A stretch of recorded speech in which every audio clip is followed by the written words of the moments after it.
We are back for our Week 7 Best Player Props here on the channel. Earlier today, we posted our 5 best bets for money lines and spreads for Week 7 of the NFL season, and earlier in the week on Tuesday, we posted our full predictions for every single game of the Week 7 slate. But of course, here we've got our 5 best player props. We've got some early morning games, or not the early morning game with London, but we've got some Saturday morning games, or Sunday morning games, Sunday afternoon games, Sunday Night Football best bet, and a Monday night best player prop as well. So all that here on this video, folks. If you haven't yet, make sure to hit that subscribe button down below for more. Later today or tomorrow morning, actually, we're going to post our Game 6 ALCS best bets, again, between the Seattle Mariners and the Toronto Blue Jays, so make sure to go check that out. MLB best bets still running daily here on the channel until the end of the MLB season, with the World Series coming up, and also daily NBA best bets start on early Tuesday morning as well. Let's do it. First of 5 best bets or best player props here for Week 7 of the NFL season, and we start things off with the Cock Commander. Give me Spencer Rattler. Spencer Rattler over 206.5 passing yards in this one. It's a line Rattler has gone over in back-to-back games. It's a line that Rattler's gone over in every game except for one actually all year long, and that's in an outing on the road in Orchard Park against the Buffalo Bills. Rattler is 5 for 6 going over 206 passing yards all year long. Week 1 against the Arizona Cardinals, 214 passing for Rattler. Week 2 against the Niners, 207. 218 against the Seahawks. Again, failed to reach the mark against the Buffalo Bills, but back-to-back weeks of really good output for Spencer Rattler. 21 of 31 passing in a win against the New York Giants in the Superdome, and 20 of 26 passing for 227 yards against the New England Patriots. Guys, I can't believe I'm saying this, but I believe the Chicago Bears are going to be up in this football game, and I'm not saying that because I think the Saints are all that good. It's just I've never thought the Bears in the last 3 years have been all that good, and nor do I think they're that great right now. I think they will be very well off, though, I can say, in this game with the New Orleans Saints. I'd be very shocked if the Bears do not beat New Orleans this week. Regardless, though, in a game like this, where I believe the Saints are going to be trailing, I think Spencer Rattler is going to need to throw the football quite a bit. He's been averaging recently about only 30 passing attempts a game, but in games where New Orleans falls behind pretty quickly, you get Rattler getting 40-ish passing attempts per game. Again, 46 attempts against the Arizona Cardinals in Week 1, 34 against the San Francisco 49ers, and 39 against the Seattle Seahawks. So we really need the Chicago Bears to get going early. And I think the Bears, not to make this all about Caleb Williams in Chicago, but they've put a lot of momentum together right now. They're winning football games. They picked up a huge victory on Monday Night Football in Landover, Maryland against the Washington Commanders. This is the most momentum the Bears have had since early last season, where, of course, they started off really hot with Williams and company. So Ben Johnson's got that team playing right. The offense is moving the ball well, and that works with us here. We need the Chicago Bears to have a really good game. We need the Bears' offense to get going defensively. We could care less, obviously. We need Spencer Rattler, the Cock Commander, to play lights out. But in terms of an offensive standpoint for the Bears, it should be a pretty good night in the office, I think, for them. I think Caleb Williams is going to have a big day, obviously. He's got a pretty good receiving room. Running back room's playing fairly well, too, right now. Tight ends, whatever. Colson Loveland.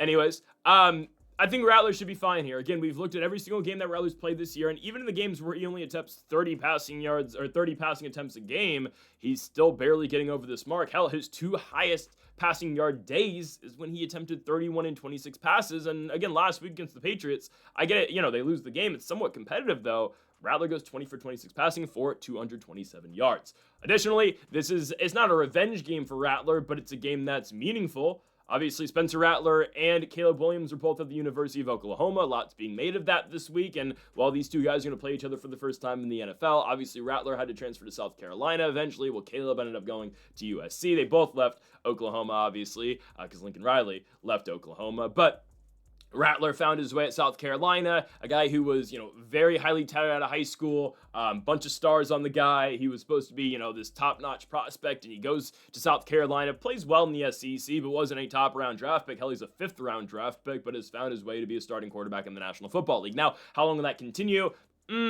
I don't know. Again, I think the Saints potentially may be looking at a quarterback in the draft this year. I don't know. I still have a feeling they're going to chase. I know Nussmeier has not been playing well for the Louisiana State Tigers. I have a weird feeling they're still going to try to put that together if it's a 2nd-round pick or whatnot. They did try to replace Rattler in the offseason by getting Tyler Shaw from the Louisville Cardinals, but obviously Shaw is not very good, and Rattler's better, and Rattler is younger too, so I don't know. I'm going to go with Spencer Rattler, though. Again, he's got weapons. You know, the check down game with Alvin Kamara and whatnot. I know Kamara has not been the biggest factor recently for the New Orleans Saints, but there are targets around Spencer Rattler, and there are receivers, too. I mean, Olave gets the ball quite a bit in this offense. Rashid Shaheed as well. There are guys that Rattler will be able to distribute the football to, and I'm going to be going with him to go over his passing yardage line today, 206.5. I think 207 should hit fairly easily. And again, we need the Chicago Bears to show up offensively because we need the Saints to be chasing the entire game. We need Rattler again to have a bunch of passing attempts in this one, and I think he should be fine. Give me Spencer Rattler over 206.5 passing yards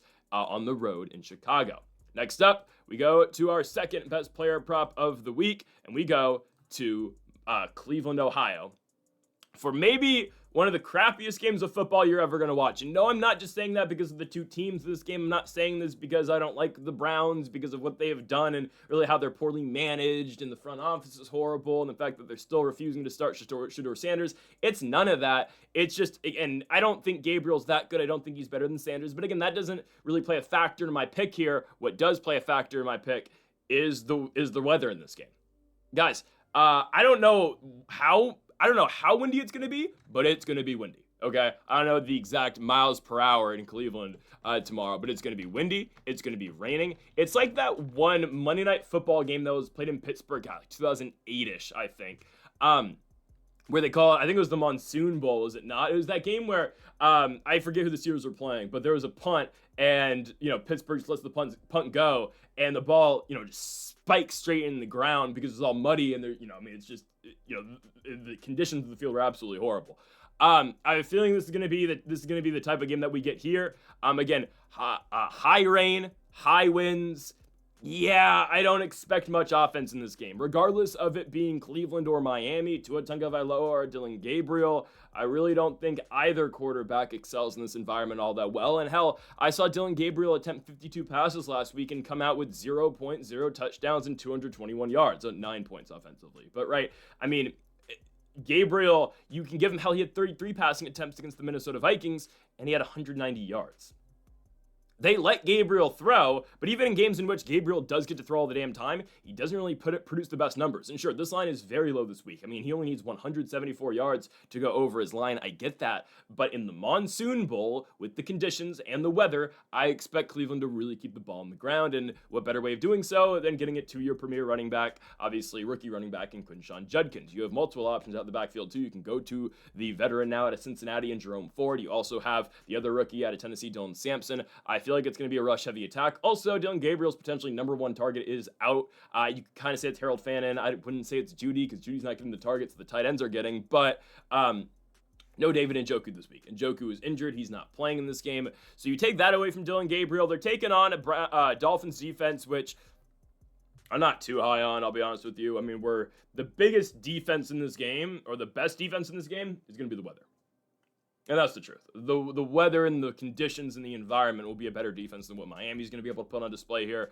But just a lot of things are going against Dylan Gabriel in this start. Well, you let Gabriel throw the ball 33 times in a game and he only gets 190 yards. You let him throw the ball 52 times a game and he's only going to get 220 yards. So that's one, right? Gabriel, just as it is not going to, dominate through the air. 2, he's a rookie quarterback. 3, he's missing his targets, or one of his main targets. And 4, game script is not kind to him here. The script in this game is not kind for Gabriel. I mean, everything points to run, stay on the ground. Just because of the weather, because of the way the Browns have been playing. And you also got to think about this too. Okay, if you're the Browns in this one, right? The Dolphins, I know they have the same record. Both these teams suck. They're both 1-5. But you want to kind of, get this game going. You do not want to stop the clock. Miami's coming into your environment. You want to make their defense play, a long defensive battle because honestly, that's what the Browns are. They're not a good offensive team. Hell, we saw all the success Joe Flacco just had at Cincinnati. Well, he was in Cleveland and he struggled, and that's not, again, Flacco's fault. And I can't even bury this on Gabriel either for the offense being bad. It's just Stefanski's a very mid coach. They don't have an offensive plan and their offense sucks. And that's why also, I want Shedeur to start, but do you want Shedeur to start here? Because this organization is just, this is quarterback hell. Cleveland, New York Jets, no quarterback succeeds here. So a lot of things aren't going Gabriel's way, but again, in a game like this, Cleveland would rather play a defensive-minded game, a low-scoring battle in the trenches. Again, even if there was no, conditions and rain and wind, that's still the game that they'd want to play. Undoubtedly, that's the game that they want to play. They want to shorten this. They want to, they want their defense to get big stops of Miami, and then, okay, we're going to go, 4 yards to carry, just work the ball continuously downfield if I'm Cleveland. I think that's their best pathway to success here. And I think that's ultimately what's going to take the ball to Dillon Gabriel's hand and just end up, obviously, in running back's hands instead. So I'm going to go Dillon Gabriel again on the under. I'm not a Dillon Gabriel hater. I'm not. I just think, again, I think this team should be starting Shedeur Sanders. But at the same time, too, what difference would it make at some points? Because it's the Browns, and nobody succeeds on the Browns. Anyways, I'm going to go with the under 173.5 passing yards here for Dillon Gabriel at minus 115. I believe that should hit this week. As we move on now to our third best player prop of the week, and we go to another quarterback and another rookie quarterback, but we're not going to be going with his passing line. We're going with his rushing line. That would be Jackson Dart. Jackson Dart over 34.5 rushing yards this week on the road in Denver against the Denver Broncos. I understand this is a phenomenal defense. I understand this is one of the best defenses in the NFL. However, Jackson Dart runs the ball against literally everybody. I mean, we've seen in the 3 games Jackson Dart's played so far this season, against the Los Angeles Chargers, 10 carries for 54 yards. We see it against the New Orleans Saints, 7 carries, 55 yards. And against the Philadelphia Eagles, 13 carries for 58 yards. Jackson Dart finds a way to move the ball, obviously scramble. That was their whole thing with Jackson Dart when they were still starting Russell Wilson. Oh, we have unique packages for Jackson Dart, which the unique package was just a read option and a quarterback blast for Jackson Dart. But that's what they want Dart to do, obviously. You obviously have Cam Skattebo at the backfield. That's the rookie, connection, I guess you can say now against Skattebo and the CTE, who knows. But Scat's doing his job, and Jackson Dart's playing fairly well. Again, this is beyond just designated runs for Dart, too. I mean, he will scramble, and he will take off.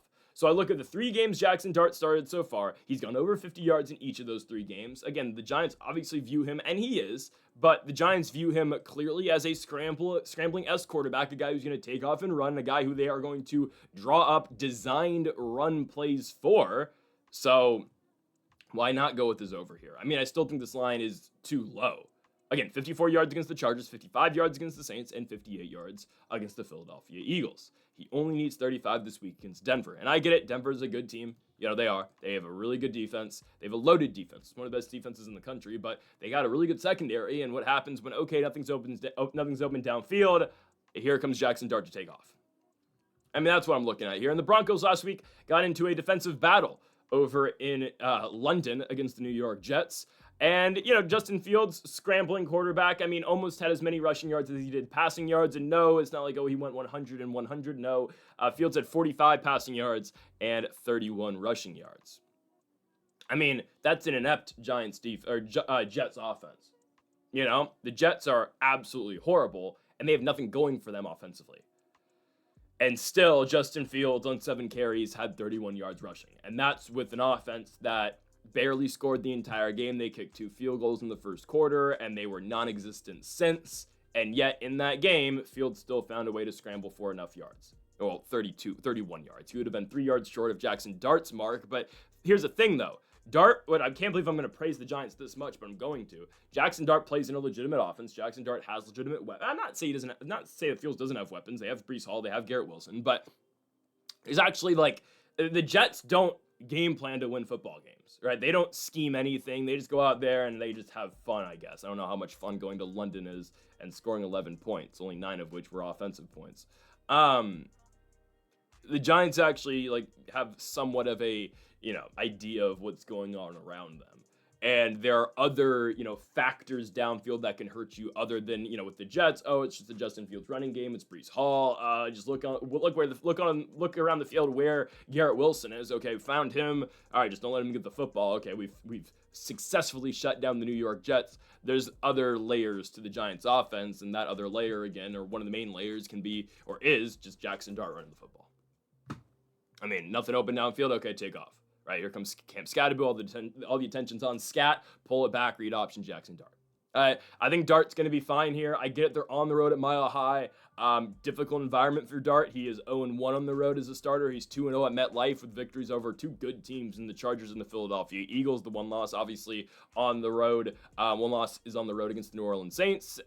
In Denver, again, I get it. Can be a tough place to play. Thin air, high elevation. I don't care. I'm going to go Jackson Dart. Again, it's not even that big of a line for him. He's done this in every game he started so far. We only need 35 rushing yards here for the rookie out of Ole Miss. Give me Jackson Dart over 34.5 rushing yards on the road over in Denver, Colorado. On to our fourth best player prop of the week, and let's go now to Sunday Night Football. Christian McCaffrey over 45.5 receiving yards. This is where McCaffrey's done his most damage all year long. He's been obviously the back for at least rushing wise and passing wise too. But I mean, Christian McCaffrey is still getting his fair share of carries for the San Francisco 49ers, but the biggest part to the McCaffrey usage has been through the air. Well, I guess he's gotten more carries than targets. But regardless, where McCaffrey's been doing his most damage has been through the air because he's just another receiver out there. Now, the Niners do bring back one of their elite targets and one of their premier targets, obviously their tight end in George Kittle. I get that. Ricky Pearsall's still out this week. Juwan Jennings probably still playing with broken ribs. Kendrick Bourne, obviously, Mac Jones's go-to guy from their days back in New England. However, Christian McCaffrey, though, is still involved in the offense. And he is, I mean, you'd be hard-pressed to say he's not the biggest part still of the San Francisco 49ers offense, even though he hasn't gone over 70 rushing yards all year long. And if you take away week 1 against the Seahawks, his high in rushing yards is 55 against the New Orleans Saints. But you know what McCaffrey is doing a lot and is producing with? Receiving yards. Look what McCaffrey's done in the last 4 weeks through the air. I mean, Kendrick Bourne's been the number one target, at least, yardage-wise. But McCaffrey every single week averages about 8 targets a game. No, way more. Averages like 12 targets a game, 8 catches a game, and look what he's done recently. McCaffrey, every game this season, has gone over 45.5 receiving yards. 73 against the Seattle Seahawks, 52 against the New Orleans Saints, 88 against the Arizona Cardinals, 92 against the Jacksonville Jaguars, 82 against the Rams, and 57 against the Tampa Bay Buccaneers. And you might say, oh, well, Kittle's back. Well, okay, look at week 1 when Kittle was playing, when Pearsall was playing. Everyone was there. Still no Brandon Ayuk because his team's, riddled with injuries all year long. But with a primarily healthy, or a mainly healthy 49ers team, because that's as healthy as they're going to get, McCaffrey, 9 catches on 10 targets for 73 yards. Yes, was that Brock Purdy? Don't care. Mac Jones uses McCaffrey, I think, even more through the air. I mean, week 3 against the Cardinals, Mac Jones starting 15 targets to Christian McCaffrey for 88 yards and 10 catches. McCaffrey's usage, again, I wouldn't really compare it between Brock and Mac because it's essentially the same. And now the Niners are taking on Atlanta, who did a good job just defensively as a whole against Buffalo last week, made Josh Allen look normal, which is very tough to do. Obviously, the best talent in the sport. Now, is he the best quarterback in the NFL right now?